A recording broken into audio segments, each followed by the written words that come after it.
வணக்கம். நான் தான் உங்க வீட்டு ஏசி பேசுறேன். தப்பா நினைக்காதீங்க. ஒரு சின்ன வேண்டுகோள்.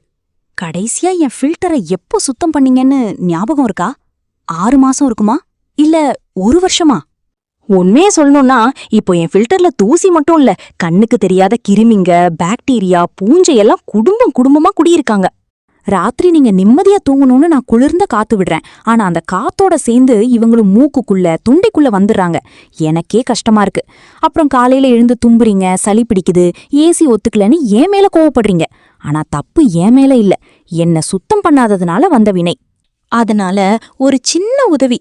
15 நாளுக்கு ஒரு தடவை 5 நிமிஷம் ஒதுக்கி என் ஃபில்டரை மட்டும் தண்ணியில கழுவி காய வச்சிருங்க. நான் சுத்தமான காத்து தரேன். நீங்களும் நிம்மதியா தூங்குங்க. சரியா? ஆனா ஃபில்டரை கழுவுறது மட்டும் போதாது. நீங்க பண்ற அடுத்த தப்பு இருக்கே, அது இதை விட ரொம்ப டேஞ்சர். அது என்னன்னு தெரியுமா? அப்போ கீழே இருக்கிற லிங்கை கிளிக் பண்ணி முழு வீடியோவை உடனே பாருங்க. நாளைக்கு 12 மணிக்கு பார்ட் 3ல அந்த ரகசியத்தை உடைக்கிறேன்.